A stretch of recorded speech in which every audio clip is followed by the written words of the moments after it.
Captain আছো?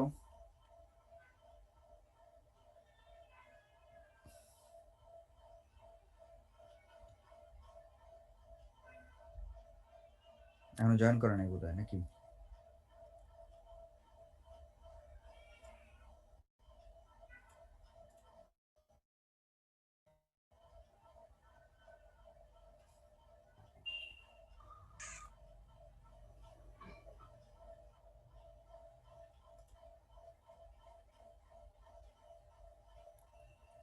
আচ্ছা, কি পড়ানো হয়েছিল তোমাদেরকে লাস্ট ক্লাসে?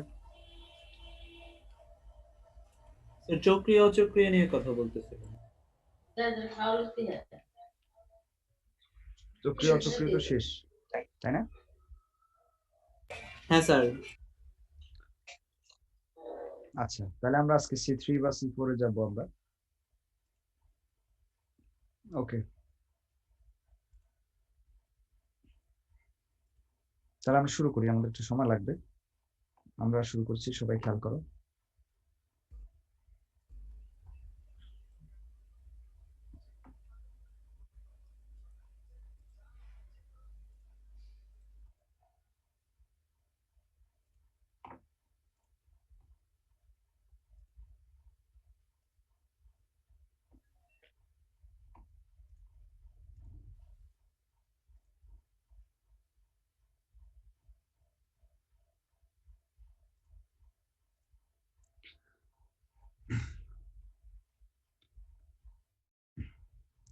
সবাই দেখতেছো? আচ্ছা, এটা গত ক্লাসেরই আলোচনা, আমি আবার একটু রিভিউ করতেছি তোমাদেরকে, সেটা দেখো। তোমরা শুনতে পারতেছো, দেখতে পারতেছো সবাই ক্লিয়ারলি? জি স্যার।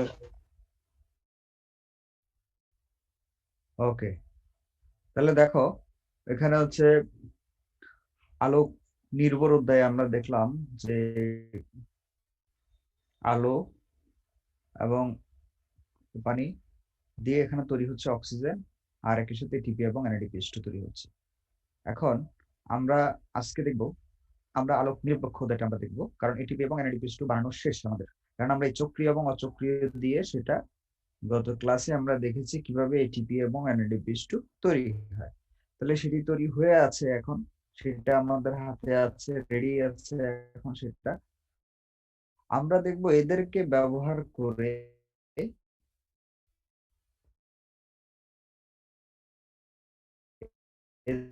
এদেরকে ব্যবহার করে কিভাবে কার্বন ডাই অক্সাইড, এটা আমরা বলছি হচ্ছে তোমার আলোক নিরপেক্ষ অধ্যায়। এখন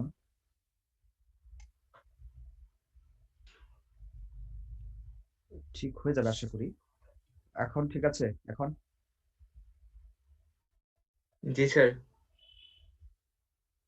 আচ্ছা, তাহলে আমরা এখন দেখব যে আলোক নিরপেক্ষ অধ্যায়টা কিভাবে সম্পন্ন হয় সেটা আমরা দেখব। তাহলে পরবর্তী স্লাইডে আমরা যাচ্ছি।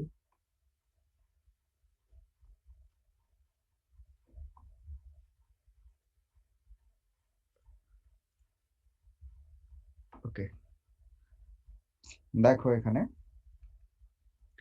কার্বোহাইড্রেট তৈরি হতে পারে বা গ্লুকোজ তৈরি হতে পারে, তার জন্য তিনটা স্বীকৃত ওয়ে আছে। একটা নাম হচ্ছে ক্যালভিন চক্র, একটা নাম হচ্ছে হ্যাসেল-স্ল্যাক চক্র, আর একটা নাম হচ্ছে CAM প্রক্রিয়া। এটাকে C3 চক্র বলা হয়, এটাকে C4 চক্র বলা হয়। তোমরা এগুলো 9-10 পড়ে আসছো। এগুলো সম্পর্কে তোমরা একেবারেই একটা প্রাথমিক আলোচনা তোমরা 9-10 তোমাদের ছিল। এখন আজকে আমরা দেখব যে ডিটেলস আলোচনায় আমরা যাব। সেই ডিটেলস আলোচনার মধ্যে আমরা প্রথমেই ক্যালভিন চক্রটা দিয়ে আমরা শুরু করব। ক্যালভিন চক্র কিভাবে সম্পন্ন হয়, ক্যালভিন নামটা কিভাবে আসলো? বিজ্ঞানী ক্যালভিন, স্যার ক্যালিফোর্নিয়া বিশ্ববিদ্যালয়ের বিজ্ঞানী ক্যালভিন, মিউট করে রাখো। ক্যালিফোর্নিয়া বিশ্ববিদ্যালয়ের অধ্যাপক ছিলেন ক্যালভিন। তিনি ক্লোরেলান নামক একটা উদ্ভিদ, শৈবাল আছে, তোমাদেরকে আমি শৈবাল পড়ানোর সময় পড়াইছিলাম, সেটা হচ্ছে ক্লোরেলা। ক্লোরেলা হচ্ছে একটা শৈবালের নাম। একটা বৈজ্ঞানিক নাম, ক্লোরেলা শৈবাল। এটার মধ্যে তিনি গবেষণা করে দেখলেন যে কিভাবে আসলে শর্করাটা তৈরি, যেহেতু শৈবাল তার মধ্যে সালোক সংশ্লেষণ হয়, তাহলে সেই সালোক সংশ্লেষণের মাধ্যমে কিভাবে কার্বোহাইড্রেট তৈরি হচ্ছে তিনি সেটা গবেষণা করে সেটা দেখেছেন। তো তার যে তিনি যেটা পেয়েছেন সেটাই আমরা আলোচনা করব। তাহলে দেখো এখানে হচ্ছে রাইবোলোজ 1,5 বিস ফসফেট। রাইবোলোজ 1,5 বিস ফসফেট এটি একটা 5 কার্বন বিশিষ্ট যৌগ এবং এটির মধ্যে দুইটি ফসফেট আছে। বিস ফসফেট মানে, বিস কথাটা মানে হচ্ছে কত,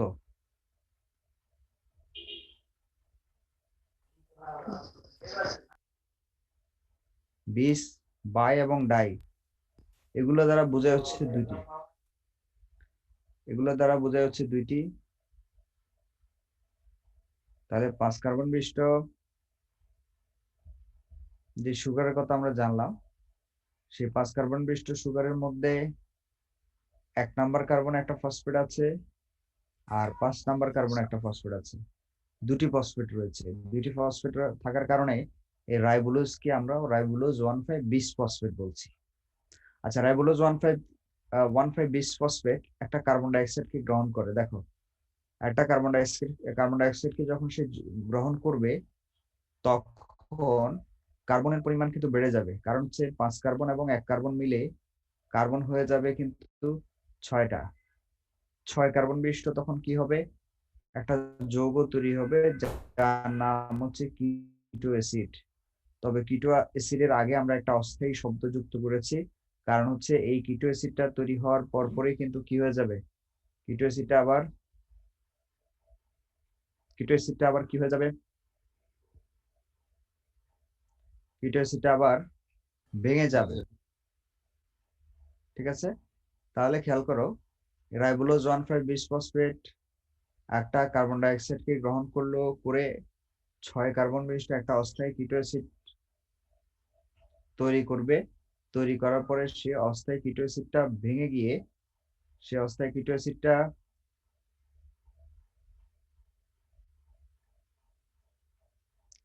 দেখো সেই কিটো অ্যাসিডটা দেখো পরবর্তীতে কি হচ্ছে, এই 6 কার্বন বিশিষ্ট কিটো অ্যাসিড ভেঙে গিয়ে 3 কার্বন বিশিষ্ট 3 কার্বন বিশিষ্ট 2 অণু 3 ফসফোগ্লিসারিক অ্যাসিড তৈরি করে। তাহলে 3 ফসফোগ্লিসারিক অ্যাসিডের মধ্যে 3টা কার্বন আছে, আর এটা কয় অণু, 2 অণু। ওকে, তাহলে এখানে একটা জিনিস খেয়াল করো, 3 ফসফোগ্লিসারিক অ্যাসিডের মধ্যে 3 কার্বন, 3 নাম্বার কার্বনে আসলে ফসফেটটা থাকে এবং যৌগ কয়টা, 2টা। তাহলে টোটাল কার্বনের সংখ্যা কিন্তু 6টাই আছে। দেখো এই যে 3 কার্বন বিশিষ্ট 2 অণু, তার মানে 3 এর 2 এ কত, 6। ঠিক আছে, তাহলে টোটাল কার্বনের সংখ্যা কিন্তু 6 থাকতেছে। 3 কার্বন বিশিষ্ট 2 অণু 3 ফসফোগ্লিসারিক অ্যাসিড তৈরি হচ্ছে। আর একটা কথা তোমাদেরকে এখানে বলে রাখি, এখানে যে কার্বন ডাইঅক্সাইড যুক্ত হচ্ছে, কার্বন ডাইঅক্সাইড যখন যুক্ত হবে, কার্বন ডাইঅক্সাইড যখন যুক্ত হয় কার্বনের সংখ্যা বেড়ে যায় কোন চক্রের মধ্যে। তোমরা এটা লিখে রাখতে পারো, কোন চক্রের মধ্যে যখন কার্বন ডাইঅক্সাইড যুক্ত হবে কার্বনের সংখ্যা, চক্রের মধ্যে কার্বনের সংখ্যা বেড়ে যাবে। আবার কোন চক্র থেকে কার্বন ডাইঅক্সাইড মুক্ত হয়ে গেলে তখন সেই চক্রে কার্বনের সংখ্যা কমে যাবে। এটা তোমাদেরকে এই নিয়মটা মনে রাখতে হবে, এটা আরো অনেক জায়গায় এটা কাজে লাগবে। কোন চক্রের মধ্যে কার্বন ডাইঅক্সাইড প্রবেশ করলে, যুক্ত হলে কার্বনের সংখ্যা বেড়ে যাবে, 5 কার্বন থেকে 6 কার্বন হয়ে গেছে। আবার যদি কোনো চক্র থেকে কার্বন ডাইঅক্সাইড চলে যায় তাহলে সেক্ষেত্রে কার্বনের সংখ্যা কমে যাবে, যতটা কার্বন ডাইঅক্সাইড চলে যাবে ততটা কার্বনের সংখ্যা কমে যাবে। তাহলে দেখো এই 6 কার্বন বিশিষ্ট কিটো অ্যাসিড পরবর্তীতে ভেঙে 6 কার্বন ভেঙে 3 কার্বন বিশিষ্ট 2 অণু 3 ফসফোগ্লিসারিক অ্যাসিড তৈরি করে, এবং এই 3 ফসফোগ্লিসারিক অ্যাসিডকে আমরা বলছি 3 কার্বন বিশিষ্ট। সেই জন্য এই ক্যালভিন চক্রকে C3 চক্র বলা হয়, কারণ প্রথম স্থায়ী পদার্থটা কিন্তু 3 কার্বন বিশিষ্ট বলেই এটাকে C3 চক্র বলা হয়ে থাকে। প্রথম যৌগ কিন্তু এটি না, তবে এটি স্থায়ী যৌগ। আগে যে কিটো অ্যাসিডটা তৈরি হয়েছে সেটা অস্থায়ী, কাজে সেটাকে বিবেচনা না নিয়ে যেটি স্থায়ী তাকে বিবেচনায় নেওয়া হচ্ছে এবং সেটি হচ্ছে 3-ফসফোগ্লিসারিক অ্যাসিড, সেটি 3 কার্বন বিশিষ্ট, সেজন্য এটাকে C3 চক্র বলা হচ্ছে। এরপরে দেখো 3-ফসফোগ্লিসারিক অ্যাসিড থেকে পরবর্তীতে তৈরি হচ্ছে 1,3-বিসফসফোগ্লিসারিক অ্যাসিড। 3-ফসফোগ্লিসারিক অ্যাসিড থেকে তৈরি হচ্ছে কি 1,3-বিসফসফোগ্লিসারিক অ্যাসিড। এখানে ফসফেট কয়টা আছে আর এখানে ফসফেট কয়টা আছে বলো তো? স্যার দুইটা। এখানে একটা, এখানে দুইটা। ওকে, এখানে একটা, এখানে দুইটা। এখন এটা কোথা থেকে আসলো? এই যে এটিপি ভেঙে আসছে। এটিপি ভেঙে আসছে। তাহলে দেখো, খেয়াল করো, এখানে যে এটিপিটা ছিল, হ্যাঁ, এটিপিটা যখন ভাঙে তখন তোমরা জানো একটা ডাইফসফেট, এডিনোসিন ডাইফসফেট তৈরি হয় এবং একই সাথে হচ্ছে তোমার এই একটা অজৈব ফসফেট তৈরি হয়, একটা অজৈব ফসফেট তৈরি হয়, একই সাথে হচ্ছে একটা এডিপি তৈরি হয় যখন একটা এটিপি ভাঙে। এখন দেখো, তাহলে এই এটিপি ভাঙার কারণে যে অজৈব ফসফেটটা তৈরি হলো সেটি আসলে 3-ফসফোগ্লিসারিক অ্যাসিডের সাথে যুক্ত হয়ে 1,3-বিসফসফোগ্লিসারিক অ্যাসিড তৈরি করতেছে। 1,3-বিসফসফোগ্লিসারিক অ্যাসিড, সেটিও হবে 2 অণু। সেটিও কয় অণু? 2 অণু। আচ্ছা, এবার আসো, 1,3-বিসফসফোগ্লিসারিক অ্যাসিড থেকে তৈরি হয় গ্লিসারালডিহাইড 3-ফসফেট। স্যার তাহলে কি আগের স্টেপে দুইটা এটিপি ভেঙে দুইটা এটিপি হয়? হ্যাঁ, দুইটা হবে, রাইট, দুইটা হবে। যে যে কয় অণু সেই কয় অণু হবে। এখন 1,3-বিসফসফোগ্লিসারিক অ্যাসিড থেকে তৈরি হচ্ছে গ্লিসারালডিহাইড 3-ফসফেট। এটাও একটা 3 কার্বন কম্পাউন্ড, এটাও 3 কার্বন কম্পাউন্ড। দেখো, এখানে গ্লিসারালডিহাইড 3-ফসফেটের মধ্যে ফসফেট এখানে কয়টা? যে কয়টার সংখ্যা থাকে মনে রাখবা, একটা যৌগের মধ্যে যে কয়টার সংখ্যা থাকবে সে কয়টাই ফসফেট থাকে। এখানে কয়টা সংখ্যা আছে নামের মধ্যে? একটা। একটা। একটা আছে। একটা মানে এটার মধ্যে একটা ফসফেট আছে, এটার মধ্যে দুইটা সংখ্যা দেখা যাচ্ছে, তার মানে এটার মধ্যে দুইটা ফসফেট আছে। তাহলে দুইটা ফসফেট থেকে একটা ফসফেট এখানে আছে, তার মানে আরেকটা ফসফেট গেল কোথায়? ফসফেটের হিসাবটা কিন্তু আমাদেরকে খুব ভালো করে করতে হবে, কারণ ফসফেটটা এখানে খুব গুরুত্বপূর্ণ। তাহলে একটা ফসফেট এখান থেকে কমে গেল, তাহলে সেই ফসফেটটা আসলে কোথায় গেল আমরা একটু খেয়াল করলে দেখতে পারবো। দেখো, এখানে NADPH2 থেকে NADP তৈরি হচ্ছে, সেক্ষেত্রে দেখো এখানে ফসফেট কয়টা আছে দেখা যাচ্ছে? কয়টা দেখো তো? স্যার একটা বেড়ে গেছে। এখানে একটা, এখানে দুইটা। এই যে দেখো, এখানে দুইটা আছে। এখানে একটা ইনঅর্গানিক ফসফেট দেখা যাচ্ছে, যেটা আগে ছিল না। যেখানে আগে হাইড্রোজেন ছিল, এখন সেই জায়গায় আমরা দেখতেছি একটা ইনঅর্গানিক বা অজৈব ফসফেট। আসলে এই যে এখানে দুইটা ছিল, দুইটা থেকে একটা এখানে চলে আসছে আর একটা এখানে আছে। তাহলে দুইটা ফসফেটের মধ্যে আমরা দুইটা ফসফেটের অবস্থানটা আমরা দেখলাম, সহজ করে বলছি। তাহলে এটা এখানে একটা আছে, সেটা আরেকটা আমরা এখানে দেখতে পাচ্ছি। তাহলে 1,3-বিসফসফোগ্লিসারিক অ্যাসিড থেকে তৈরি হচ্ছে গ্লিসারালডিহাইড 3-ফসফেট, সেটা 3 কার্বন বিশিষ্ট। আচ্ছা, তাহলে গ্লিসারালডিহাইড 3-ফসফেট তাহলে কয়টা হবে? 1,3-বিসফসফোগ্লিসারিক অ্যাসিড যদি দুইটা থাকে, 2 অণু থাকে, তাহলে গ্লিসারালডিহাইড 3-ফসফেট কয় অণু হবে? 2 অণু। 2 অণু হবে। 2 অণু গ্লিসারালডিহাইড 3-ফসফেট, এভাবে লেখে সংক্ষেপে G3P। এই যে গ্লিসারালডিহাইড 3-ফসফেট। আচ্ছা, 2 অণু পাইলাম আমরা। 2 অণু থেকে এবার খেয়াল করো, একটা গ্লিসারালডিহাইড 3-ফসফেট, এখানে দুইটা থেকে একটা গ্লিসারালডিহাইড 3-ফসফেট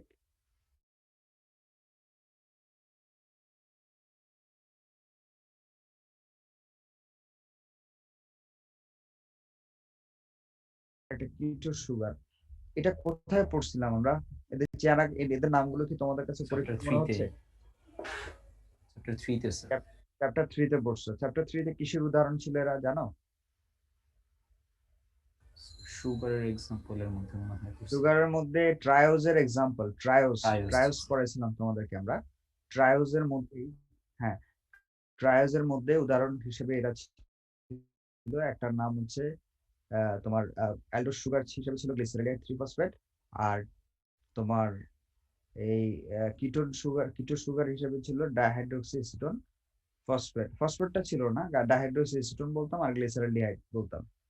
আচ্ছা, এখন এদের সাথে ফসফেট যুক্ত হলো। এখন দেখো দুইটা থেকে তাহলে দুইটা গ্লিসারলডিহাইড 3 ফসফেট থেকে একটা ডাইহাইড্রোক্সি এসিটোন 3 ফসফেট তৈরি হয়ে গেল।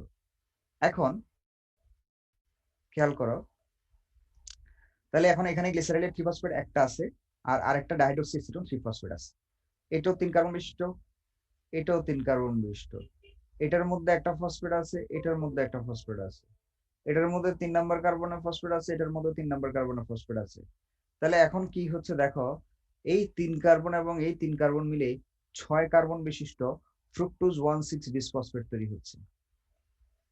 তাহলে 1,6 বিসফসফেটের মধ্যে ফসফেট কয়টা আছে বলো তো? এখানে কয়টা ফসফেট আছে? দুইটা আছে। তাহলে দুইটা কোথা থেকে আসলো? সেই যে 2 অণু ছিল সেই জন্য দুইটা।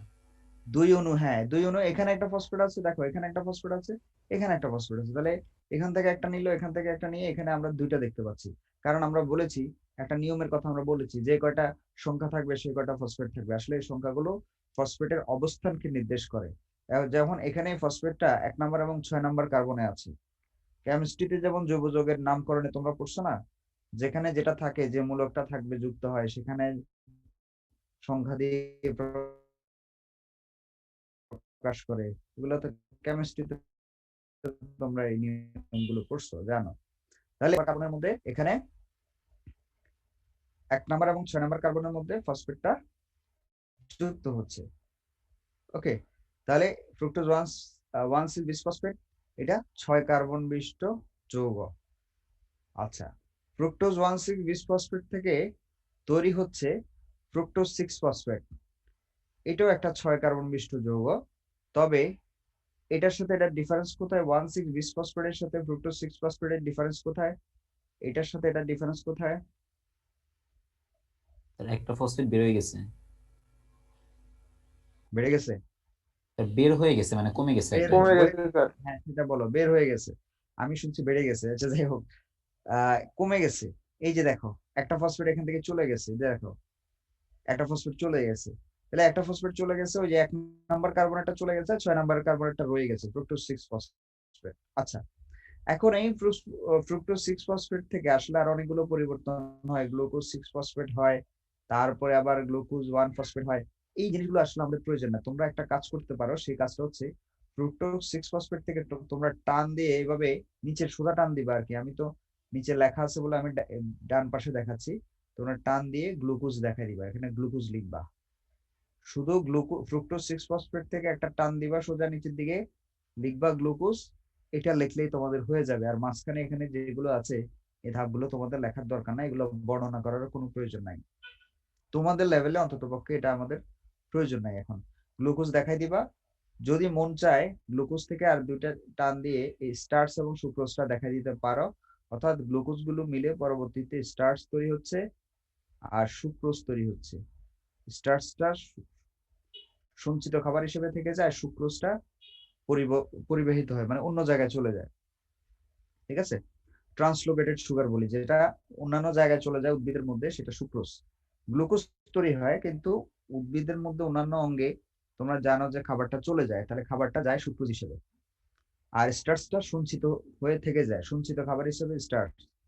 এখন তাইলে তোমরা এটা দেখাই দিলেই হবে, গ্লুকোজ থেকে এটা দেখাই দিলেই তোমাদের হবে। এখন বলো, এতটুকু যে আমরা আলোচনা করলাম, এর মধ্যে কারো কোনো কনফিউশন আছে কিনা? এটা এই বাম পাশের গুলো নিয়ে পরে কথা বলছি, এগুলো নিয়ে পরে কথা বলছি।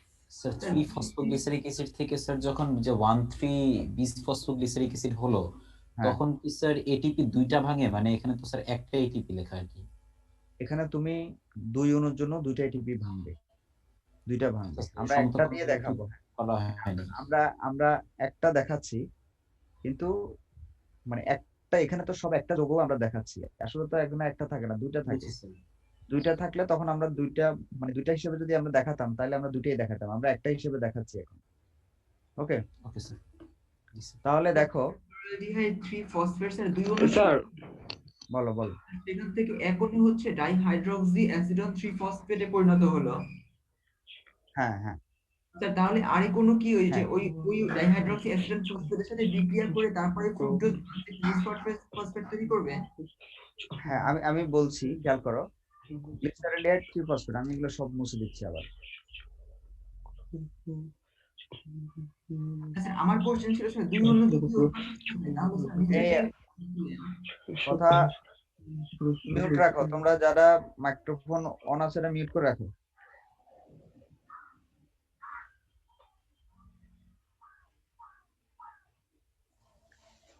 স্যার লেখাগুলো আরেকবার দেখাবেন?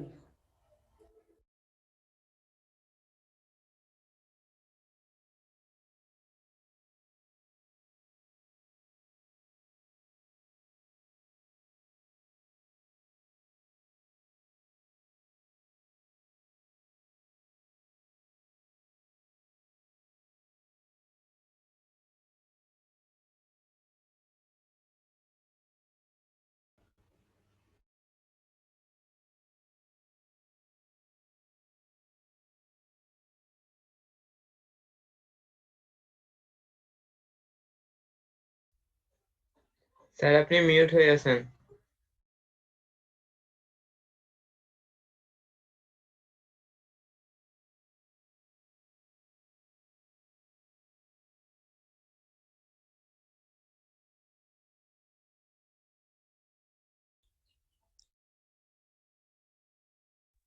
স্যার কিছু শুনতে পারছি না।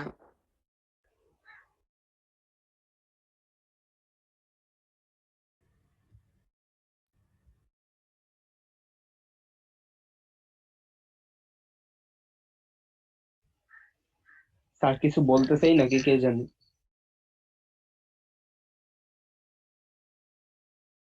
স্যার মনে হয় টেবিল থেকে উঠছে।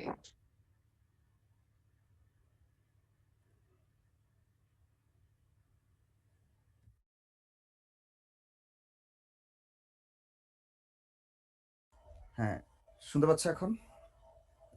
Yes sir. জি স্যার। স্যার আগের লেখাগুলো আরেকবার দেখানো যাবে? আগের লেখাগুলো তো এখন আর আসবে না, এটা ইয়ে করার সুযোগ নাই, আন্ডু করার সুযোগ নাই। এটা বোর্ড হইলে হইতো, হোয়াইট বোর্ডে লিখলে এটা আন্ডু করা যায়, বাট এটাতে করা যায় না। আচ্ছা, তোমার কোন জায়গায় সমস্যা বলো, আমি আবার লিখে স্যার দিচ্ছি। ওই যে গ্লিসারলডিহাইড 3 ফসফেট তো দুই অণু ছিল, হ্যাঁ হ্যাঁ সেখান থেকে এক অণু হচ্ছে ডাইহাইড্রক্সি অ্যাসিডন 3 ফসফেটে পরিণত হলো। এরপরে স্যার হ্যাঁ, এই এই যে যে দেখো। জি স্যার হ্যাঁ এরপরে বলো। স্যার ওই যে এক অণু G3P আর হচ্ছে এক অণু ডাইহাইড্রক্সি অ্যাসিডন ফসফেট মিলিত হয়ে হচ্ছে ফ্রুক্টোজ 1,6 বিসফসফেটে পরিণত হলো। ইয়েস, হ্যাঁ। তাহলে স্যার এখানে হচ্ছে দুই অণুই চলে আসলো, তাহলে স্যার নিচে যে একটা দাগ দিয়ে ইরিথ্রোজ 4 ফসফেট দেখা যায় এটা কিভাবে হলো? ওইটা তো আমি এখনো যাই নাই, ওটা তো আমি যাই নাই, ওটা তো ব্যাখ্যা করবো আমি। আমি যতটুকু বলছি ততটুকু বুঝছো কিনা সেটা বলো, ওইটা তো আমি যাবো এখন। জি স্যার। এটা নিয়ে কারো কোনো স্যার আচ্ছা, কনফিউশন নাই? হ্যাঁ বলো স্যার বলো। ইউডিপির পূর্ণরূপ কি স্যার? ইউডিপি, জি sir. Uridine diphosphate, adenosine diphosphate. Uridine, আচ্ছা ঠিক এগুলো আছে। তোমরা ইয়েতে পড়ছো, আমি বলি তোমাদেরকে। ওই যে প্রথম অধ্যায়ের উদ্ভিদ বিজ্ঞান প্রথম অধ্যায়ের মধ্যে হচ্ছে তোমার ইয়ে আছে, উদ্ভিদ বিজ্ঞান প্রথম অধ্যায়ের মধ্যে ওই যে স্যার প্রোটিন গুলো শেষেছে ওগুলোর মধ্যে। প্রোটিন না, নিউক্লিওটাইড গুলো, নিউক্লিওটাইড। তারপরে নিউক্লিওসাইড গুলো ওখানে পাবা এটা। হ্যাঁ, ইউডিপি এডিপি এগুলোর সম্পর্কে পাবা। তাহলে দেখো, তাহলে আমি যেটা বলছি, ফ্রুক্টোজ থেকে টান দিয়ে তোমরা শুধু গ্লুকোজ বলবা, গ্লুকোজ বলে তারপরে চাইলেই স্টার্চ এবং সুক্রোজের কথা লিখতে পারো। এখানে স্টার্চ এক পাশে সুক্রোজ লিখতে পারো, না লিখলে কোনো অসুবিধা নাই। তাহলে আমরা দেখো, স্যার আমরা হ্যাঁ, কি বলো? স্যার ফ্রুক্টোজ 1,6 বিসফসফেট থেকে ফ্রুক্টোজ হ্যাঁ 6 ফসফেট এইটুকু বুঝে দেন একটু বুঝে দিব। ফ্রুক্টোজ 1,6 বিসফসফেটের মধ্যে এখানে ফসফেট দুইটা আছে, দেখো দুইটা সংখ্যা মানে দুইটা ফসফেট আছে।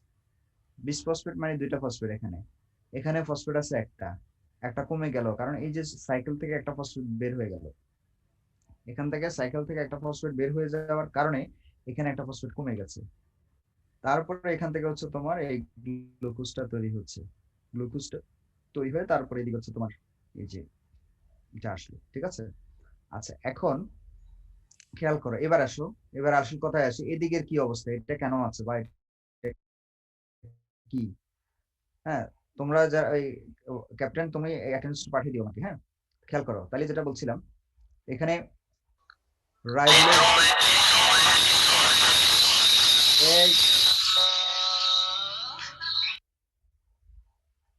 রোল 1 সাবধান নিজের ডিভাইসের স্যার গ্রুপ 9 স্যার এ ও ছিল এই স্যার ক্লাসের না তো। এটা গ্রুপ 9 এ ছিল আমাদের গ্রুপের না স্যার। গ্রুপ 9 এর দুষ্ট এখানে আসছে কেন একে আছে কি জানি স্যার ঢুকে হয়তো না স্যার বার হয়ে গেছে পাসওয়ার্ড হ্যাক করছে মনে হয়।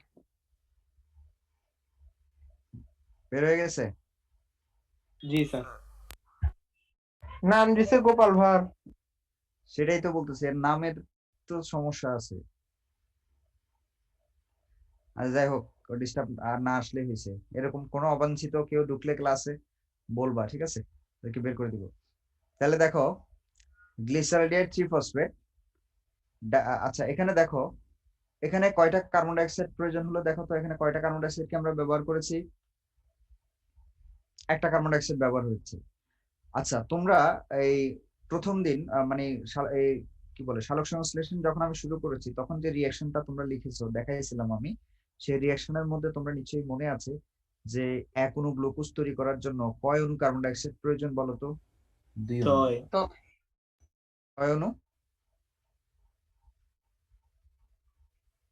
6 অণু 6 অণু আচ্ছা তাহলে দেখো 6 অণু দরকার দেখো আমরা এখানে আমরা কিন্তু গ্লুকোজ তৈরি করে ফেলছি এক অণু দিয়ে কিন্তু গ্লুকোজ তৈরি হয়ে গেছে দেখো এক অণু কার্বন ডাই অক্সাইড কে ব্যবহার করে এক অণু গ্লুকোজ তৈরি হয়ে গেছে আসলে এখানে টোটাল কার্বন ডাই অক্সাইড ব্যবহার হয় 6 অণু তাহলে দেখো এক অণুকে যখন আমরা ব্যবহার করছি তখন আমরা 2 অণু গ্লিসারলিয়ার 3 ফসফেট পাইছি আমরা এক অণু কার্বন ডাই অক্সাইড যখন ব্যবহার হয়েছে তাহলে 6 অণু কার্বন ডাই অক্সাইড যখন ব্যবহার হবে বা এই সাইকেলের মধ্যে যখন প্রবেশ করবে তখন কত অণু গ্লিসারলিয়ার 3 ফসফেট তৈরি হবে 12 অণু। 12 অণু তৈরি হবে সহজ হিসাব একদম ঐকিক নিয়মের হিসাব আমি তোমাদের অ্যাটেন্ডেন্সটা নিয়ে নিচ্ছি তারপরে তোমাদের আলোচনা করব আমি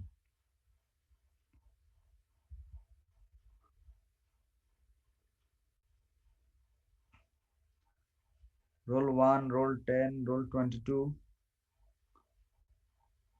28 32 39 32 39 65 তারপর হচ্ছে 71 79 90 100 100 102 103 108 109 107 117 123 আর কেউ আছো ওকে তাহলে এবার দেখো তাহলে 12 অণু গ্লিসারলিয়ার 3 ফসফেট আমরা পাচ্ছি 12 অণু একদম হিসাব 12 অণু থেকে দেখো মাত্র 2টা খরচ করে কিন্তু গ্লুকোজ তৈরি হয়ে যায় তাহলে আরো যে 10টা রয়ে গেছে সেই 10টার ভবিষ্যৎ কি তাহলে এই 10টা যাবে কোথায় আসলে এটা কোন কাজে লাগে কেন আমরা কিন্তু 2টা দিয়ে বানাই ফেলছি দেখো আমি কিন্তু প্রথমে 12টার হিসাব তোমাদেরকে আমি দেখাই নাই কারণ প্রথমে 12টার হিসাব দিলে তোমাদের একটা ঝামেলা হবে সেই জন্য আমি 2টা দিয়ে সুন্দর করে গ্লুকোজটা কিভাবে তৈরি হচ্ছে সেটা আমি দেখাই দিলাম এখন এই 10টা কি হবে তাহলে 12টা থেকে যে 10টা আছে সেই 10টা কি হচ্ছে দেখো এই 10টা থেকে কিছু তোমার ডাইহাইড্রোক্সি এসিটোন 3 ফসফেটে কনভার্ট হয়ে যাবে এখান থেকে 10টা থেকে কিছু ডাইহাইড্রোক্সি এসিটোন 3 ফসফেটে কনভার্ট হবে তখন কিছু এখানে কনভার্ট হবে আর কিছু গ্লিসারলিয়ার 3 ফসফেট হিসেবে থেকে যাবে আচ্ছা এবার এখান থেকে একটা নিবে এখান থেকে একটা নিবে নিয়ে আবার ওই ফ্রুক্টোজ 6 ফসফেট তৈরি করবে কারণ আমরা জানি গ্লিসারলিয়ার 3 ফসফেট আর ডাইহাইড্রোক্সি এসিটোন 3 ফসফেট আবার কি হবে ফ্রুক্টোজ 1,6 বিসফসফেট হবে আবার সেখান থেকে কি হবে ফ্রুক্টোজ 6 ফসফেট হবে তবে এই ফ্রুক্টোজ 6 ফসফেট কিন্তু আর গ্লুকোজ তৈরি করবে না কারণ গ্লুকোজ অলরেডি তৈরি হয়ে গেছে সে কি করবে সে এইদিকে আসবে দেখো এদিকে এরো চিহ্ন দিয়ে দেখানো হয়েছে এটা এদিকে আসতেছে আচ্ছা এদিকে এসে সে কি করবে খেয়াল করো এখানে যেটা হবে এখানে খেয়াল করো এখানে ফ্রুক্টোজ 6 ফসফেটের মধ্যে কার্বন এই কয়টা আছে কার্বন কয়টা আছে 6টা কার্বন আছে রাইট 6টা কার্বন আছে এই 6টা কার্বন থেকে 2টা কার্বন বাদ দিলে কয়টা কার্বন থাকে 4টা কার্বন থাকে তাহলে এই 6টা কার্বন হ্যাঁ এই 6টা কার্বন থেকে 4 কার্বন বিশিষ্ট ইরেথ্রোজ 4 ফসফেট তৈরি হয় 6 কার্বন থেকে 4 কার্বন আর কার্বন বাকি থাকে কয়টা বলো বাকি আছে কয়টা 2টা এই 2টা আর এই তিনটা মিলে এখান থেকে এদিকে দেখো এর জন্য এদিকে আসছে, এই দুইটা তিনটা মিলে 5 কার্বন বিশিষ্ট জাইলোলোজ 5 ফসফেট তৈরি হয়। হিসাবটা বুঝছো এবার? স্যার আরেকবার বলুন স্যার। আমি আবার বলছি, এই জায়গাটার মধ্যে তোমাদের একটু সমস্যা হয়, তোমরা ভালো করে খেয়াল করো। ফ্রুক্টোজ 6 ফসফেট হচ্ছে কয় কার্বন বিশিষ্ট? 6 কার্বন বিশিষ্ট। 6 কার্বন বিশিষ্ট। এখন 6 কার্বন থেকে যদি 2টা কার্বনকে বাদ দেওয়া হয়, আসলে এই সমস্ত কাজগুলো করে ট্রান্সকিটোলেজেন। সে কি কাজ করে দেখো, সে করবে 6 থেকে 2টা কার্বনকে বাদ দিয়ে 4 কার্বন বিশিষ্ট ইরিথ্রোজ 4 ফসফেট তৈরি করবে। 6 থেকে 2 বাদ দিলে 4 কার্বন বিশিষ্ট ইরিথ্রোজ 4 ফসফেট তৈরি হবে। তাহলে আর 2টা কার্বন থাকে, সেই 2টা কার্বনকে এই 3 কার্বন এখানে আবার এখান থেকে একটা নেওয়া হয়, গ্লিসারলের 3 ফসফেট এখান থেকে একটা নেওয়া হয়। এখানে তো অনেকগুলো আছে অলরেডি, এখান থেকে একটা নেওয়া হয়, এখান থেকে নিয়ে 3 আর 2 5 কার্বন বিশিষ্ট জাইলোলোজ 5 ফসফেট। দেখো বিষয়টা দাঁড়ালো হচ্ছে 6 কার্বন আর 3 কার্বন। এই দেখো এখানকার 6 কার্বন আর এখানকার 3 কার্বন, টোটাল কার্বন হলো কয়টা? 9টা। এই 9টা ভাঙছে কিভাবে? 4টা এবং 5টা হিসেবে, এক পাশে 4টা এক পাশে 5টা। হিসাবটা বুঝে গেছে? ওখানে 3 কার্বন কোথা থেকে আসলো? এখানে 3 কার্বন ও গ্লিসারলের, হ্যাঁ স্যার, জি স্যার বুঝতে পারছি। এখানে তো 10টা ছিল বললাম না, এখান থেকে কিছু এখানে গেছে, আরো রয়ে গেছে না এখানে, সেটা এখানে আসতেছে, সেটা এদিকে আসতেছে। ও আচ্ছা বুঝতে পারছি। এই বাকিরা বুঝছো? স্যার 10টা কিভাবে? এই 10টা কিভাবে, কি বলবো, তুমি আগে আগে আমার কথা শোনো নাই, 10টা কিভাবে আসছে? 12টা আসছে যেটা বুঝছো তো, 12টা। হ্যাঁ স্যার, হ্যাঁ স্যার, 12টা সমাপ্ত হওয়ার পরেও গ্লিসারলডিহাইড অবশিষ্ট থেকে যাবে? গ্লিসারলের থাকবে, এখানে তো এগুলো ইউজ হচ্ছে গ্লুকোজ তৈরির জন্য, 2টা ইউজ হচ্ছে, আরো 10টা রয়ে গেছে না? জি স্যার, মানে একটা চক্র সমাপ্ত হওয়ার পরও স্যার অবশিষ্ট গ্লিসারলডিহাইড তাহলে থাকবে, ওগুলা পরে হ্যাঁ, আবার নেক্সট চক্রে ইউজ হবে। নেক্সট চক্রে ইউজ হবে, চক্রটা তো বারবার ঘুরবে, 6 বার ঘুরবে, 6 বার ঘুরলে 12টা তৈরি হবে। ও, বুঝছো? বুঝতে পারছি। তাহলে দেখো এখানে ইরেথ্রোজ 4 ফসফেটটা এবার যাবে কোথায়? ইরেথ্রোজ 4 ফসফেটটা আসলে এখান থেকে আরো মাঝখানে অনেকগুলো ধাপ আছে, যদিও তোমাদের বইয়ের মধ্যে এগুলো দেখানো হয় না। তোমাদের বইয়ের মধ্যে এই ক্যালভিন চক্র বা সি3 চক্রটাকে খুবই সহজ সিম্পল ওয়েতে দেখানো হয়েছে, সেজন্য আমরা এই 10টার কমপ্লিট হিসাবটা তোমাদেরকে আমরা দিতে পারবো না। কারণ কি? কারণ হচ্ছে এই 10টার হিসাব যদি একদম অ্যাকুরেট হিসাব যদি দিতে হয়, তাহলে আমার যে মাঝখানে যে ধাপগুলি আছে সেই ধাপ সহ তোমাকে দেখাতে হবে। আর সেই ধাপগুলো দেখাতে গেলে আমার এই ক্যালভিন চক্রটা অনেক বড় হয়ে যাবে, আরো কমপ্লিকেটেড হয়ে যাবে তোমাদের জন্য। সেজন্য এই 10টার একদম অ্যাকুরেট হিসাবে আমাদের যাওয়ার দরকার নাই। তোমরা ইরেথ্রোজ 4 ফসফেট এখানে আছে, এটা যে কোথায় গেছে সেটা বলার দরকার নাই। এটা এদিকে সেডোহেপ্টালোজ তৈরি করে এদিকে যায়, সেটা দরকার নাই। তোমরা এটা নিয়ে কথা বলবা যে জাইলোলোজ 5 ফসফেটটা পরবর্তীতে আবার রাইবোলোজ 5 ফসফেটে রূপান্তরিত হয়। দেখো জাইলোলোজ 5 ফসফেটটা আবার কিসে রূপান্তরিত হয়? রাইবোলোজ 5 ফসফেটে রূপান্তরিত হয়। রাইবোলোজ 5 ফসফেটে যাওয়ার পরে দেখো আবার রাইবোলোজ 5 ফসফেট থেকে তৈরি হয় রাইবোলোজ 1,5 বিস ফসফেট। আবার রাইবোলোজ কি তৈরি করে? রাইবোলোজ 1,5 বিস ফসফেট। তাহলে এটা থেকে এটা কিভাবে তৈরি হচ্ছে? রাইবোলোজ 5 ফসফেট থেকে রাইবোলোজ 1,5 বিস ফসফেট কিভাবে তৈরি হচ্ছে বলো তো? Inorganic phosphate. কাইনেস এনজাইমের সাহায্যে ফসফেট যুক্ত হয়। এই যে একটা আর ফসফেট এটিপি ভাঙতেছে, একটা এটিপি যখন ভাঙতেছে তখন একটা এডিপি পাচ্ছি, একটা অজৈব ফসফেট পাচ্ছি। তাহলে সেই অজৈব ফসফেটটা আসলে এটার সাথে যুক্ত হয়ে এখানে 2টা ফসফেট হয়ে গেছে। তাহলে এখানে একটা ফসফেট, এখানে 2টা ফসফেট। ঠিক আছে? আচ্ছা এখানে আরেকটা কথা বলি আমি, সেটা হচ্ছে আমরা যে এখানে এটিপি পাচ্ছি, আমরা যে এখানে এনএডিপিএসটি পাচ্ছি, আবার এখানে এটিপি পাচ্ছি, এগুলো আসছে কোথা থেকে বলো তো? স্যার এগুলো আলোক কোথা থেকে আসে? আলোক পর্যায় এই মানে হ্যাঁ আলোক নির্ভর অধ্যায় থেকে। ফোটন কোনা থেকে? হ্যাঁ, ওই যে আলোক নির্ভর অধ্যায়, মানে যেটা আমরা আগের ক্লাসগুলোতে আমরা দেখেছি যে চক্রীয় এবং অচক্রীয়র মাধ্যমে যে এটিপি এবং এনএডিপিএস গুলো তৈরি হয়েছিল সেগুলোকে আমরা এখানে খরচ করতেছি। আগে আমরা তৈরি করে রাখছি, এখন আমরা খরচ করতেছি। আগে ইনকাম করতে হয়, তারপরে খরচ করতে হয়, বিষয়টা অনেকটা সেরকম। যেগুলো আগে তৈরি করা হয়ে গেছে ফটোফসফোরাইলেশনের মাধ্যমে, এখন সেখান থেকে আমরা এগুলো পাচ্ছি, এটিপি এনএডিপিএস। তাহলে দেখো এটিপি এবং এনএডিপিএস গুলো না হলে কিন্তু এই ধাপগুলো কমপ্লিট হবে না। এখানে যে ধাপগুলো হচ্ছে এই ধাপগুলো যদি শক্তি না পায় তাহলে এই ধাপগুলো কমপ্লিট কোনোভাবেই হবে না। তার মানে ওই আলো ছাড়া আসলে এই চক্রটা কোনোভাবেই সম্ভব না, কারণ আলো না পাইলে কিন্তু এগুলো তৈরি হবে না, এই ধাপগুলো তৈরি হবে না। আচ্ছা তাহলে আমি যে ব্যাপারটা বললাম এখান থেকে এই পর্যন্ত, এটা নিয়ে কারো কোনো কনফিউশন থাকলে বলো, তাহলে আমি আবার এটা বুঝতেই হবে, এটা বোঝার মানে এটা কোনো বিকল্প নাই তোমার হাতে। তুমি যদি না বুঝো তাহলে বলো, তাহলে আমি আবার বলি। কিন্তু তুমি যদি মনে করো যে এটা আমার লাগবে না, তাহলে তুমি মানে বোকার স্বর্গে আছো। অ্যাসিডের নামটা কি 12 কার্বক্সি নাকি 2 কার্বক্সি লিখছেন? 2 কার্বক্সি, এটা দরকার নাই, এই নামটা দরকার নাই। ঠিক আছে। ঠিক আছে, আমি এনজাইমের কথা বলবো এখন। আর কোনো কনফিউশন আছে? তারপর আমি এনজাইম গুলো কেন, কি এনজাইম কোথায় থেকে আসলো এগুলো বলবো। চক্রের মধ্যে কারো কোনো সমস্যা আছে কিনা বলো, তাহলে তোমাদেরকে আমি এই একটু যে সহজ গ্লিসারaldehyde, স্যার গ্লিসারaldehyde 3 ফসফেট তো 2 অণু না? হ্যাঁ, 2 অণু, প্রথমে 2 অণু, পরে এটা 12 অণু হয়, 6 বার গুড়ার কারণে জি স্যার, জি স্যার, 12 জি অণু স্যার, হয়। জি। আচ্ছা, আর কারো কোনো প্রশ্ন? 10টা কার্বনের বিষয় না 10টা গ্লিসারaldehyde 3 ফসফেটের বিষয়? আচ্ছা, আমি আবার বলছি, এটা আবার বলছি। আচ্ছা, আমি বলছি আবার, খেয়াল করো। এখানে দেখো, আমরা প্রথমে 2টার কথা বলছিলাম, 2টা গ্লিসারaldehyde 3 ফসফেট আমরা পাইছি, কারণ এই যে এখানে 2 অণু, 2 অণু থেকে এটা 2 অণু তৈরি হয়। ওকে, এখন কথা হচ্ছে এই কার্বন ডাইঅক্সাইড একটা যখন এই চক্রের মধ্যে প্রবেশ করবে তখন 2 অণু তৈরি হয়, কিন্তু এটা তো আমরা জানি যে 6 অণু লাগে, আমাদের সালোক সংশ্লেষণের বিক্রিয়ার মধ্যেই আছে 6 অণু কার্বন ডাইঅক্সাইডের প্রয়োজন। তাহলে একইভাবে এই 6 অণু কার্বন ডাইঅক্সাইড এই চক্রের মধ্যে প্রবেশ করলে তাহলে 12টা গ্লিসারaldehyde 3 ফসফেট পাওয়া যাবে।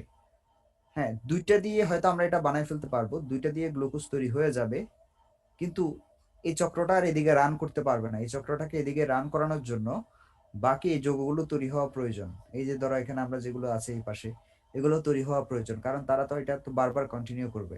তাহলে সেগুলো তৈরি হওয়ার জন্য বাকি যে এখান থেকে 10টা থাকে, 12টা থেকে 2টা দিয়ে আমরা গ্লুকোজ বানাই ফেললাম, আরো বাকি থাকে হচ্ছে 10টা।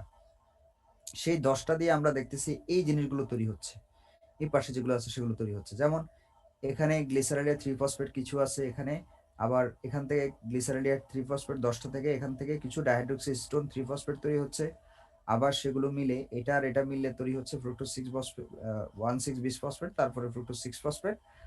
তারপরে এখান থেকে আমরা বলছি যে 6 কার্বন বিশিষ্ট, 6 কার্বন থেকে 2 কার্বন বাদ দিলে 4 কার্বন বিশিষ্ট ইরেথ্রাস 4 ফসফেট তৈরি হয়। তাহলে যে 2 কার্বন বাদ দিলাম সেটা কোথায় গেল, সেটা এই 3 এর সাথে এসে যোগ হলো, এখান থেকে একটা নেওয়া হলো গ্লিসারaldehyde 3 ফসফেট, এখান থেকে একটা নেওয়া হলো 3 কার্বন বিশিষ্ট, তার সাথে 2টা কার্বন যোগ করে দিলাম, করে দিয়ে এই 5 কার্বন বিশিষ্ট জাইলুলোজ 5 ফসফেট তৈরি করা হলো। সেটা আবার এই রাইবোলোজ 1,5 বিশ ফসফেটে রূপান্তর হয়ে গেল এই যে মাঝখানে একটা ধাপের মাধ্যমে। এখন আমি স্যার তোমাদেরকে বলো। স্যার স্যার আলটিমেটলি তো স্যার কার্বন ডাইঅক্সাইড 6 অণুই লাগতেছে, কিন্তু ওখানে স্যার 1 কার্বন লেখা কেন? ওখানে তো তোমার 6টা একবারে দেখাবে না, 6টা তো একসাথে দেখায় না, একটা একটা করে দেখায় তো, কিন্তু বলার সময় আমরা 6 অণুর কথাই বলবো, কিন্তু দেখানোর সময় তো আচ্ছা, আমরা সবগুলো দেখাবো না একসাথে, বুঝছো? ওকে এখন স্যার। আসো এখানে জি স্যার। এনজাইম গুলোর কথা বলি। প্রথমে যে এনজাইমটা, এটার নাম হচ্ছে রুবিস্কো, রুবিস্কো এনজাইম। রুবিস্কো এনজাইমের পুরো নাম হচ্ছে রাইবোলোজ বিসফসফেট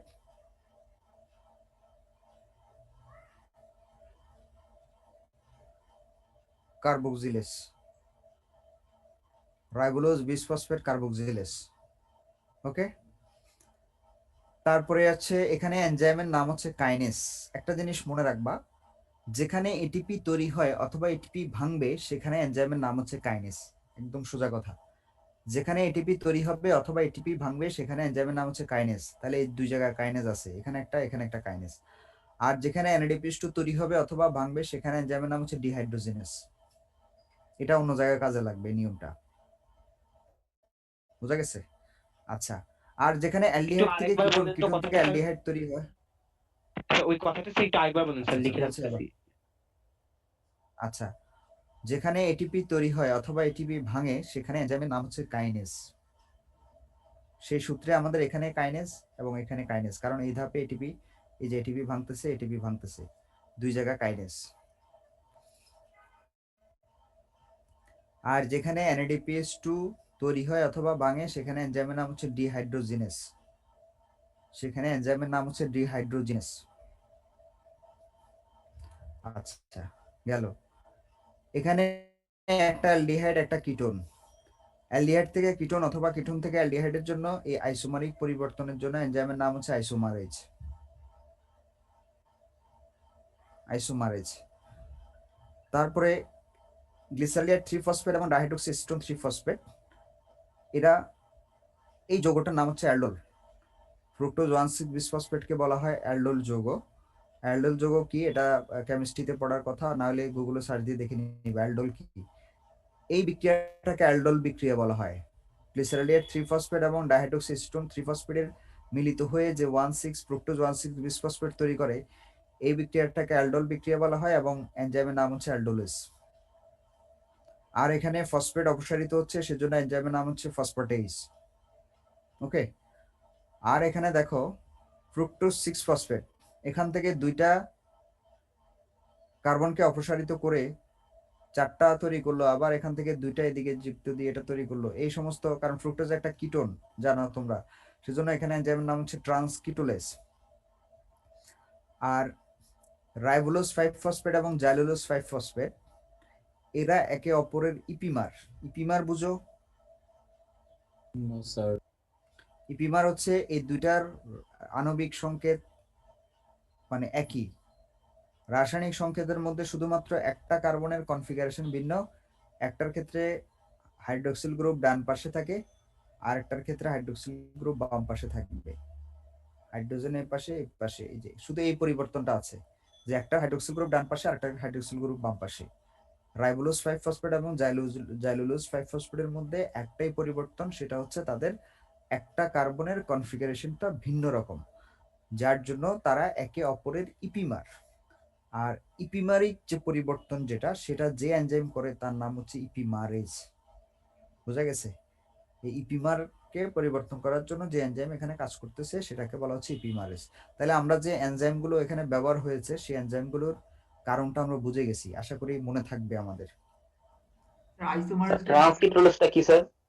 ট্রান্সকিটোলোজটা, এই যে ফ্রুক্টোজটা হচ্ছে একটা কিটোন, কিটোনের পরিবর্তন ঘটাইছে, তাই না? সেজন্য এটার নাম হচ্ছে ট্রান্সকিটোলেজ।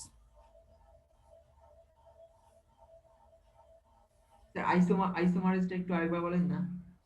আইসোমারেজ হচ্ছে অ্যালডিহাইড থেকে কিটোন, এটা একটা অ্যালডিহাইড যৌগ, এটা একটা কিটোন যৌগ। অ্যালডিহাইড থেকে কিটোন অথবা কিটোন থেকে অ্যালডিহাইড রূপান্তর করে হচ্ছে আইসোমারেজ। স্যার ফসফেটেজ কি স্যার ফসফেট ত্যাগ করার জন্য এনজাইম? হ্যাঁ, ফসফেট ত্যাগ করছে, এই জন্য ফসফেটেজ। কত সহজ, এটা তোমাদের স্যার মুখস্থ করতে হবে। বলো। স্যার এক্সামে কি স্যার এই চিত্রটা কি স্যার দিতে হবে পুরাটাই? কি দিবা? এটাই তো দেওয়া লাগবে, এটা তো পড়তেই হবে। বললাম না, এটার কোনো বিকল্প নাই, এটার কোনো ছাড় নাই। আর চিত্র তো জি স্যার। অনেক বড়। চিত্র এটা অনেক বড়, কে বলছে? এটা তুমি কয়েকবার প্র্যাকটিস করো, দেখবা যে কত সুন্দরভাবে আঁকতে পারতেছো।